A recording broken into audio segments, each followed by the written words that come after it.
Surname नहीं, कहीं की मोदी जाति होती है। मोदी लोग स्पोर्ट्समैन होते हैं, पॉलिटिकल लीडर्स होते हैं, बड़े बड़े डॉक्टर्स होते हैं, प्रोफेशनल्स होते हैं, बिजनेसमैन होते हैं, और आपने ये कह दिया तो आपके खिलाफ कार्रवाई नहीं होगी क्या? क्यों नहीं होनी चाहिए? अगर आप एक पूरे सरनेम को इस तरह से इंसल्ट करेंगे कि जिसका सरनेम मोदी हुआ वो चोर होता है, तो बिल्कुल डिफेमेटरी है ना। और बाकायदे सुनवाई हुई, उनको अपना पक्ष रखने का अवसर मिला, उनके वकीलों ने बहस की, प्रोसिक्यूशन के विटनेसेस आए, जो कानून की प्रक्रिया है उसके अनुसार यह निर्णय हुआ। जहां तक मेरी जानकारी है, बिहार भाजपा के नेता सुशील मोदी ने भी पटना में एक केस कर रखा है, और वहां भी राहुल गांधी बेल पर है, और जल्दी वो सुशील मोदी के साइड का एविडेंस पूरा हो गया, उन लोगों का एविडेंस शुरू होगा इनका। लेकिन आज कुछ बड़े सवाल मुझे करने हैं। मैं देख रहा था कि राहुल गांधी ने कहा कि मैं सत्य और अहिंसा में विश्वास करता हूं। क्या सत्य और अहिंसा में विश्वास करना लोगों को अपमानित करना है? देश को जाति सूचक गाली देना है?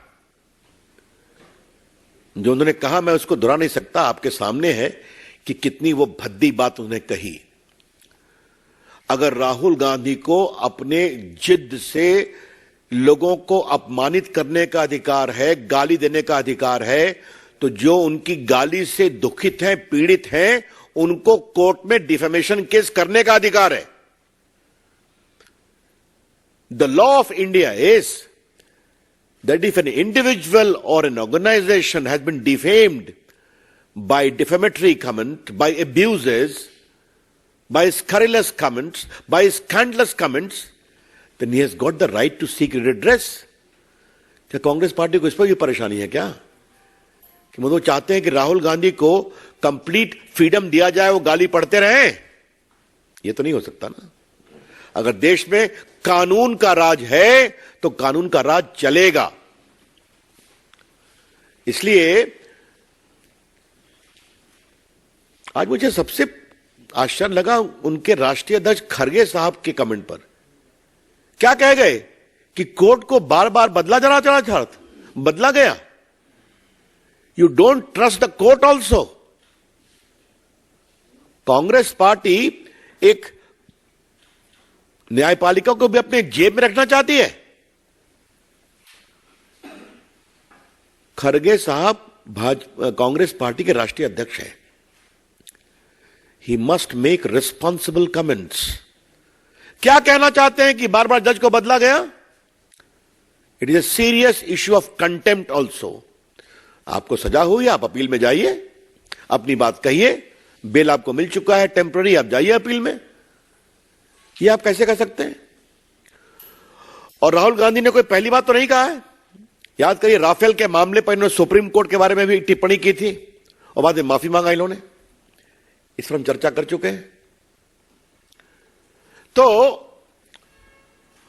आलोचना का हम सम्मान करते हैं, राहुल गांधी आलोचना नहीं करते। राहुल गांधी देश को बदनाम करते हैं, जनतंत्र को बदनाम करते हैं, और देश की जनता को भी बदनाम करते हैं। अब जैसे आपको अभी हाल में लंदन गए थे ना, उनकी तो हमने आपको एक ही बात कही कि भारत में लोकतंत्र समाप्त हो गया है और यूरोपियन कंट्रीज को और अमेरिका को इसका नोटिस देना चाहिए। उसकी चर्चा मैंने यहीं से की थी, तो कितना तूफान खड़ा किया गया, मेरे खिलाफ बड़े अपशब्द कहे गए। फिर हमने उनका वीडियो डाल दिया आपके सामने में, तब कोई जवाब नहीं मिलता। उन्होंने भारत के लोकतंत्र का अपमान विदेशी धरती पर पहली बार नहीं किया है, हमेशा करते हैं, और उनको वोट नहीं मिलता। अभी आसाम में, नॉर्थ ईस्ट में हारे, नागालैंड में हारे, मेघालय में हारे, मिजोरम में हारे, तो फिर कहते हैं कि देश में लोकतंत्र खत्म हो गया। If the people don't vote for you, Mr. Rahul Gandhi, don't blame the people of India. Don't curse the democracy of India. न भारत की जनता का अपमान करें, न देश के लोकतंत्र को पर विलाप करें, यह हम कहना चाहते हैं। अब बताइए उन्होंने क्या क्या कहा। नफरत के बीज बोएंगे। राहुल गांधी विदेश गए तो नफरत के बीज तो बोएंगे ही बोएंगे।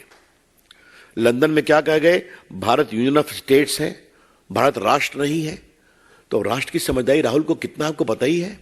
ये तो बिल्कुल माओइस्ट थिंकिंग है ना, कि भारत कोई देश नहीं है, एक राज्यों का समूह है जिसको संवैधानिक दबाव में एक रखा गया है। अब बाकी मैंने कह दिया, भारत के लोकतंत्र पर हमले हो रहे हैं, भारत की आवाज दबा दी गई है। उसके बाद उन्होंने क्या कहा, कश्मीर एक बहुत ही हिंसक राज्य है, जबकि वहां हिंसा कम हुई है, वो तिरंगा फहरा करके आए हैं। पुलवामा हमले को उन्होंने लंदन मार्च में कहा कि वो कार धमाका था, कार धमाका, शहीदों का अपमान किया उन्होंने।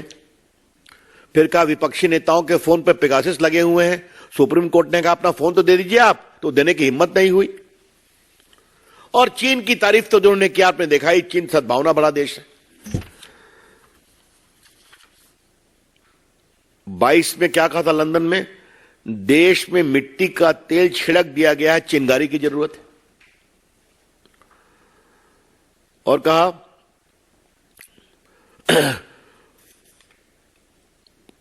मतलब क्या क्या मैं बोल के भारतीय विदेश सेवा की आलोचना उन्होंने किया।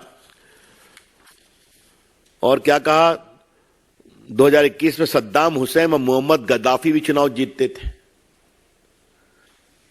तो राहुल गांधी वही तरीका अपना ले अगर उनको यही परेशानी है तब। और जहां तक गाली पढ़ने का सवाल है, तो आज तो हमारे पास पूरा रिकॉर्ड रखा हुआ है उनका उनके पार्टी के नेताओं का। मैं बदूनी से कहूंगा इसको रिलीज कर दें आप लोग के लिए। क्या क्या कहा, अभी जो उनके राजस्थान के प्रभारी सुखविंदर रंधावा हैं, उन्होंने पीएम मोदी पर क्या कहा कि उनको खत्म करने की बात कही। जयराम रमेश तो पीएम की तुलना हिटलर स्टालिन से करते ही रहते हैं। शायद कांग्रेस पार्टी के गुणी कम्युनिकेशन इंचार्ज को हिटलर स्टालिन से बहुत प्रेम है? और सुरजेवाला साहब ने कहा मोदी तेरी कब्र खुदेगी। पवन खेड़ा जी ने उनके पिता का अपमान किया। और किसने किसने क्या कहा, मतलब सारा कुछ मेरे पास है। कुछ तो इतने शर्मनाक हैं कि मैं उसको रिपीट नहीं कर सकता, क्षमा करिएगा। तो आप फ्री गाली पढ़ेंगे, आप देश की सेना का अपमान करेंगे, आप देश के शहीदों की शहादत का मजाक बनाएंगे, आप भारत के राष्ट्रभक्ति राष्ट्र शक्ति का अपमान करेंगे, आप देश की जनता के वोट का अपमान करेंगे, आप देश की जनता के जनमत का अपमान करेंगे और कहेंगे हम सत्य और अहिंसा के पुजारी हैं। ऐसा कैसे चलेगा? याद है ना, राहुल गांधी ने एक ऑर्डिनेंस फाड़ा था, याद है कि नहीं? आप लोग भूल गए ना? सबके आपके सामने फाड़ा था। It is nonsense. तो जो ऑर्डिनेंस मनमोहन सिंह की सरकार ने कैबिनेट में पास किया, उसको उन्होंने फाड़कर फेंक दिया था।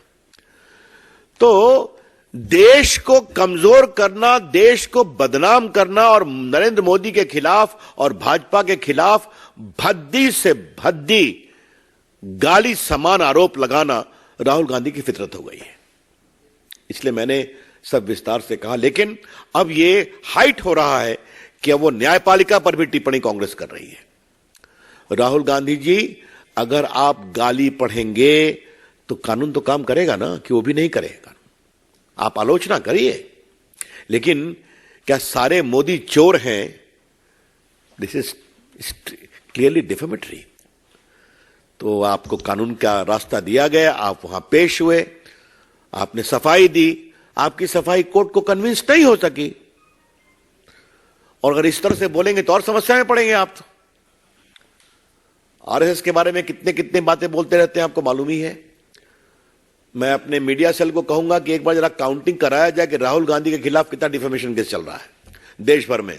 आप लोग भी देखते हैं, जाके उनको बिल लेना पड़ता है। तो राहुल गांधी जी, लोकतंत्र लोक लाज से चलता है।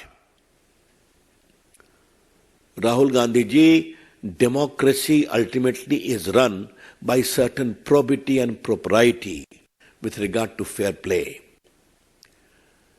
Now, the most important element of that is you please respect the popular verdict. अब आपको वोट नहीं मिलता तो देश का लोकतंत्र गड़बड़ है, देश के नेताओं पर आरोप लगाओ, भद्दी भद्दी गालियां पढ़ो, देश का विदेश में जाके अपमान करो, ऐसा नहीं होता ना। और अगर कांग्रेसी समझते हैं कि दरबार संस्कृति में राहुल गांधी के पीछे खड़े होकर वो देश के लोकतंत्र और देश की कानून व्यवस्था को मजबूत कर रहे हैं, तो मेरे ख्याल में वो दिवा स्वप्न देख रहे हैं। और अगर वो ये समझते हैं कि न्यायपालिका पर आरोप लगाकर दबाव दे करके वो अपने पक्ष में कार्रवाई कराएंगे, तो वो और भी गलतफहमी में है। अब आज का भारत 75 इयर्स ओल्ड है। अंतिम बात मुझे कहनी है और फिर मैं आपके प्रश्न लूंगा। बार बार ये भारत और विदेश में कहते हैं कि भारत में इंस्टीट्यूशंस कॉम्प्रोमाइज हो रहा है, कहते हैं ना। आज आप देख लीजिए कि उनके राष्ट्रीय अध्यक्ष ने न्यायपालिका के बारे में क्या कहा।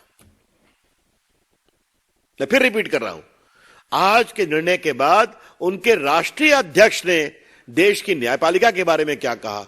राहुल गांधी तो राफेल पर सुप्रीम कोर्ट के बारे में बोल ही चुके हैं।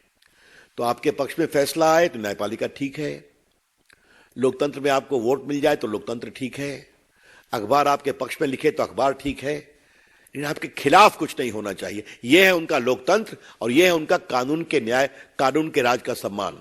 हम इसकी बहुत भर्त्सना करते हैं।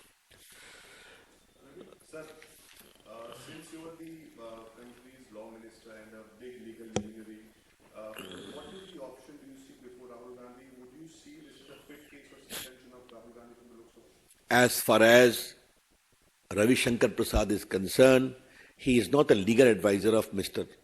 Rahul Gandhi. I think there are many eminent lawyers in his company.